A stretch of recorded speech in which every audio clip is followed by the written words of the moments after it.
ವಾಸ್ತು ಪ್ರಕಾರ ಈ ದೋಷ ನಿಮ್ಮ ಮನೆಯಲ್ಲಿದ್ದಾಗ ಆರೋಗ್ಯ ಸಮಸ್ಯೆಗಳು ಹೆಚ್ಚಾಗಿ ಕಾಡುತ್ತೆ. ಆ ದೋಷ ಯಾವುದು ಅಂತ ಹೇಳಿ ತಿಳಿಸ್ಕೊಡ್ತಾ ಇದ್ದೇನೆ. ಈ ರೀಲ್ ಕಳೆದೋಗೋದಕ್ಕಿಂತ ಮುಂಚೆ ಸೇವ್ ಮಾಡ್ಕೊಳ್ಳಿ, ಹಾಗೆ ನಮ್ಮ ಪೇಜ್ ನ ಫಾಲೋ ಮಾಡ್ಕೊಳ್ಳಿ. ಮನೆಯ ಪೂರ್ವ ದಿಕ್ಕಿನಲ್ಲಿ ದೋಷ ಇದ್ದಾಗ ಆ ಮನೆಯಲ್ಲಿ ಆರೋಗ್ಯ ಸಮಸ್ಯೆಗಳು ತುಂಬಾ ಜಾಸ್ತಿ ಕಾಡ್ತಾ ಇರುತ್ತೆ.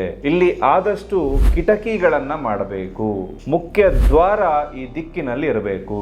ಈ ದಿಕ್ಕಿನಲ್ಲಿ ಮನೆಯ ಲಿವಿಂಗ್ ರೂಮ್ ಅಥವಾ ಹಾಲ್ ಅನ್ನ ನಿರ್ಮಾಣ ಮಾಡಬೇಕು. ಮಕ್ಕಳು ಓದೋದಕ್ಕೆ ಇದು ಪ್ರಶಸ್ತವಾದ ದಿಕ್ಕು.